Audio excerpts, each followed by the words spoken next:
War does not only kill with bullets and shells, it kills with stories.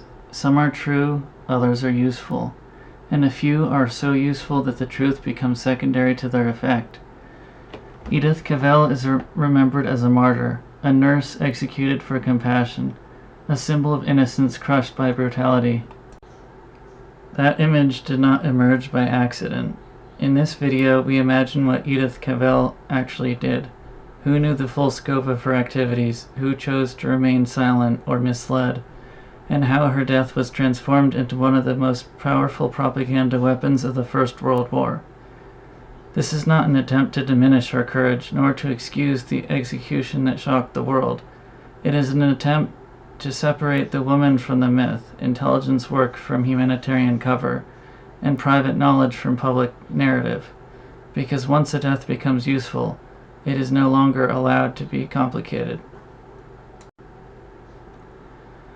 Chapter 18. The Martyrdom of Edith Cavell. Chapter 18 re-examines the story of Edith Cavell, one of Britain's most celebrated wartime heroines, and argues that her martyrdom was far more politically complex than later mythology suggests. Cavell was not only a nurse but an accomplished organizer, writer, and correspondent with deep connections across Europe.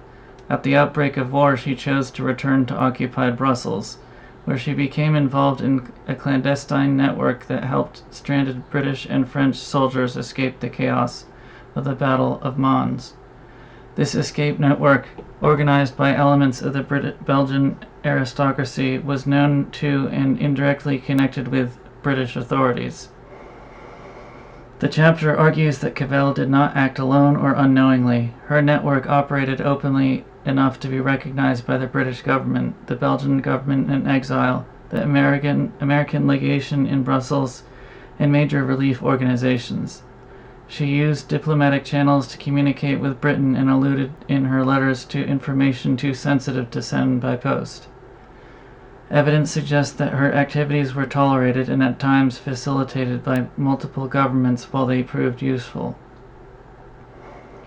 At the same time, Cavell's public writings quietly contradicted British propaganda narratives about German behavior in Belgium, creating an uncomfortable contradiction.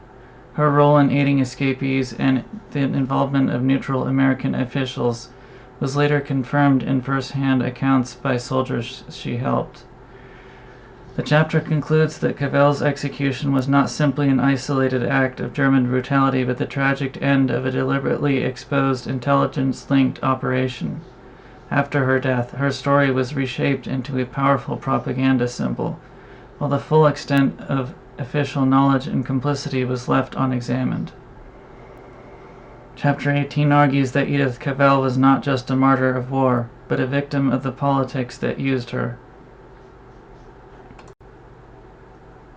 Chapter 19. Cavell? Seemingly no one knew. Chapter 19 challenges the claim that Edith Cavell's arrest came as a surprise to neutral and Allied authorities.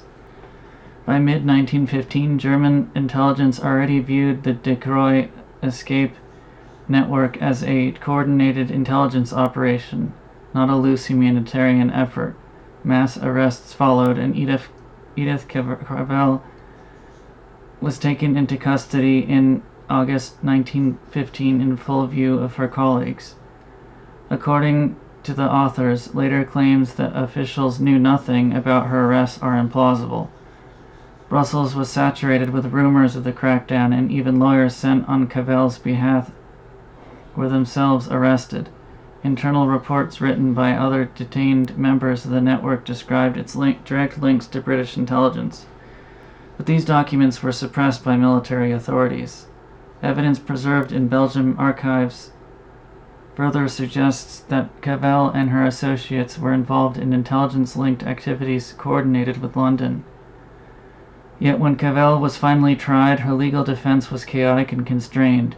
She was charged only with aiding enemy soldiers to escape, a crime she openly admitted. Notably, she was not charged with espionage or illegal communications, despite evidence suggesting those activities occurred. The chapter asks why. The authors argue that charging Cavell with spying would have exposed official complicity. including the role of neutral diplomats and relief organizations that were deeply entangled with Allied intelligence. Limiting the charges contained the damage.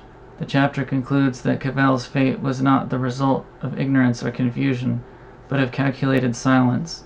Many knew more than they later admitted, and protecting institutions mattered more than protecting the woman who had served them. Chapter 19 asks why so many powerful people claimed ignorance when the evidence suggests they knew exactly what was happening. Chapter 20 Cavell, the unedifying circus. Chapter 20 describes the aftermath of Edith Cavell's trial as a theatrical cover-up marked by evasion, blame-shifting, and propaganda. Cavell was sentenced to death by a German court-martial and executed alongside Philippe Bach. What followed, the authors argue, was a coordinated effort by multiple officials to distance themselves from responsibility. At the American legation in Brussels, senior figures claimed confusion or absence at critical moments. Brand Whitlock withdrew from events while accounts of the case were filtered through officials who later presented themselves as powerless or misinformed. A public spectacle ensued in which no one could say who had authority, whether the execution order existed, or who might have stopped it.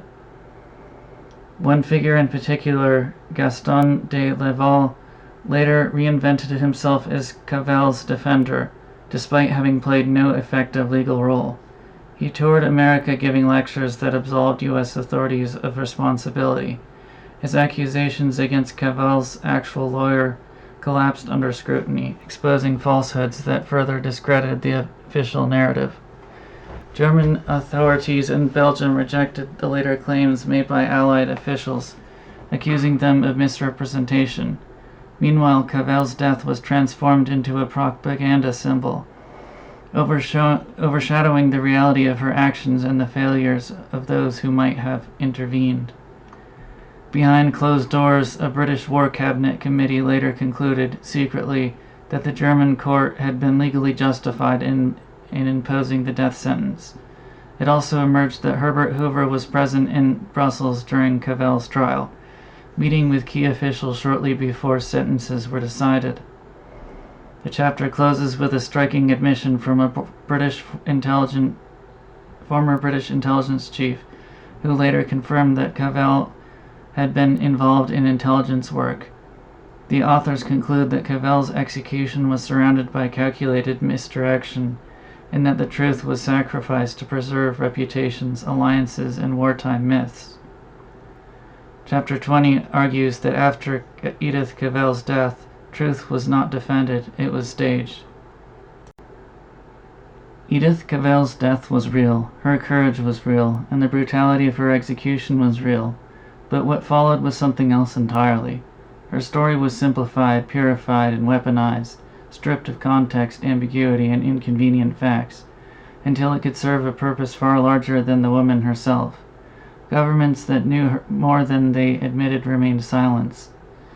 Intelligence services that understood the risks allowed the myth to grow, and the public was given a story that was emotionally true, even if it was strategically incomplete. Edith Cavell did not choose to become a symbol, but once she was made into one, truth became negotiable, and restraint became impossible.